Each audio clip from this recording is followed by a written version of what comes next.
ہم نے جو ایران کے ساتھ پائپ لائن کا معاہدہ کیا تھا، کیا سینکشنز کی وجہ سے ہم وہ بنا سکے؟ دنیا نے سینکشنز لگائی ہوئی ہیں، ہم بارڈر سے تو لا نہیں سکے، تو روس سے لے آئیں گے پائپ لائن سینکشنز کے ہوتے ہوئے۔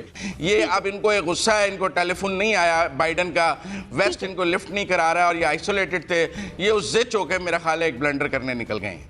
دوسری بات یہ ہے کہ اپنے وزن کے حساب سے سوچنا چاہیے۔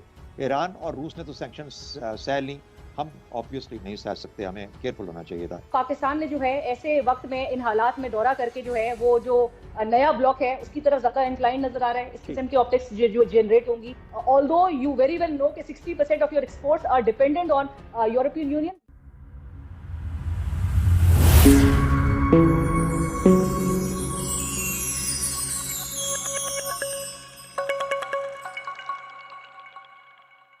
مزمل سہروردی صاحب، پاکستانی معیشت کے لیے یہ دورہ کتنا مفید ثابت ہوگا؟ میں نہیں سمجھتا کہ یہ معیشت کے لیے کوئی خاص بہت اچھا ثابت ہوگا۔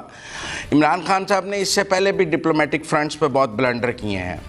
وہ مہاتیر بردگان کے ساتھ مل کر عربوں کے خلاف بلاک بنانے چلے تھے اور وہاں کانفرنس انہوں نے رکھوا لی ملیشیا میں، اور پھر خود بھی اس میں جانے کے قابل نہیں تھے اور جا کے سعودی عرب معافیاں مانگتے رہے۔ پھر ہم نے 3 بلین واپس بھی کیا اور ایک بہت بڑا ڈپلومیٹک بلنڈر ہم نے کیا۔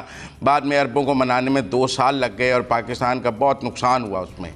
یہ بھی اسی قسم کا ایک بلنڈر ہے ان کا اس وقت جانے کا۔ ان کی اپنی ذاتی خواہشات ہیں بہت ساری جو وہ سمجھتے ہیں کہ ملک کے مفادات سے بالا تر ہیں، جو وہ سوچتے ہیں ان کے خیال میں وہ اس پر عمل بھی کر سکتے ہیں۔ وہ روس کو روس سے زیادہ جانتے ہیں۔ آپ پائپ لائن کی بات کر رہے ہیں، جرمنی نے ان کے ساتھ پائپ لائن ختم کر دی ہے، ویسٹ ان پہ سینکشنز لگانے جا رہا ہے۔ ہم نے جو ایران کے ساتھ پائپ لائن کا معاہدہ کیا تھا، کیا سینکشنز کی وجہ سے ہم وہ بنا سکے؟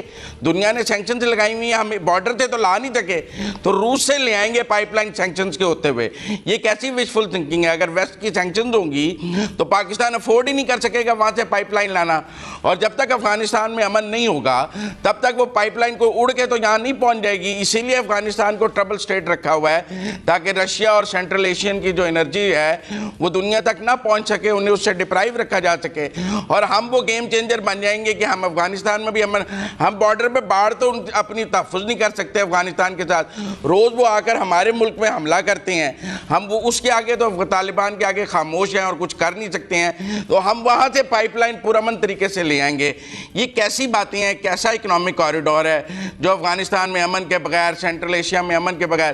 جب ہم نے OIC کیا سارا سینٹرل ایشیا تو انڈیا کے ساتھ بیٹھا ہوا تھا، یہاں تو کوئی نہیں آیا تھا، وہ سب انڈیا کے ساتھ بیٹھے ہوئے، تو ہم سمجھتے ہیں، میں سمجھتا ہوں بہت غلط ٹائم پہ، جیسے ہم نے عمران خان صاحب نے نیو یارک میں سارے عربوں کو ناراض کر لیا تھا، یہ اب ان کو ایک غصہ ہے، ان کو ٹیلی فون نہیں آیا بائیڈن کا، ویسٹ ان کو لفٹ نہیں کرا رہا ہے اور یہ آئسولیٹڈ تھے، یہ اس زچ ہو کے میرا خیال ہے ایک بلنڈر کرنے نکل گئے ہیں۔ دیکھیں، پہلی بات تو یہ ہے کہ جو جب سینکشنز لگتی ہیں تو وہ آگے سے لگتی ہیں، پیچھے سے تو نہیں لگ سکتی ہیں نا۔ لوگوں کو بہت اپنے علم پر بہت گمان ہے کہ انہیں بہت علم حاصل ہے۔ بات یہ ہے کہ جس نے آج سینکشنز لگائی ہیں اس نے لگائی ہیں کہ اس سے آگے کاروبار نہیں ہو سکتا، پیچھے جو ہو گیا وہ تو آن گوئنگ پروجیکٹ ہے، وہ تو چلتا ہی رہے گا۔ ہم ایران کے ساتھ پائپ لائن کیوں نہیں بنا سکے؟ کیونکہ سینکشنز تھیں۔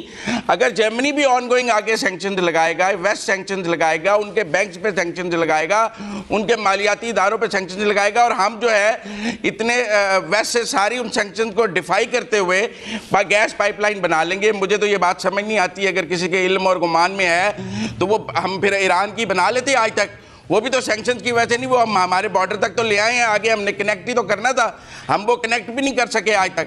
دوسری بات یہ ہے کہ بھارت کے ساتھ کہتے ہیں ٹریڈ نہیں کرنی، یہ افغانستان کو راہداری کیوں دی ہے؟ یہ جو گندم کے آج کل ٹرک جا رہے ہیں واقع سے تورخم تک سیکیورٹی میں، یہ کیا ہے؟ یہ ٹرانزٹ ٹریڈ کیوں دی گئی ہے؟ یہ فیسلٹی بھارت کو کیوں دی گئی ہے؟ پھر ہم نے ٹریک ٹو ڈپلومیسی سے سیز فائر بھی کیا ہے، صاف چھپتے بھی نہیں ہیں، سامنے آتے بھی نہیں ہیں، بات کرتے بھی ہیں اور کہتے ہیں کرنی بھی نہیں ہے۔ یہ تو دنیا اس دو عملی کے ساتھ نہیں چل سکتی ہے۔ تیسری بات یہ ہے کہ جب یہ ڈپلومیسی جو ہے وہ ٹائمنگ کا کھیل ہے، یہ ٹائمنگ غلط ہے جانے کی، اس وقت آپ خود کو بریکٹ کر رہے ہیں۔ امریکہ برطانیہ کے بعد جاپان اور آسٹریلیا نے بھی روس پر نئی پابندیاں لگا دی ہیں۔ ایسے میں وزیر اعظم عمران خان کا دورہ روس، شہزاد چودھری صاحب کیا وقت مناسب ہے؟ بھائی وقت تو مناسب نہیں ہے۔ ایران پہ جب پابندیاں لگی اور ابھی بھی لگی ہوئی ہیں، اور جب سے لگی ہیں اس وقت سے اب تک دنیا بھر سے ممالک انکلوڈنگ بشمول پاکستان، ہم وہ کام نہیں کر پائے، ان کے ساتھ تجارت نہیں کر پاتے، ہم کچھ ان کے ساتھ معاملات آگے بڑھا نہیں سکتے، اور اس کی بڑی واضح وجہ تھی کہ ہمارا جو انٹرنیشنل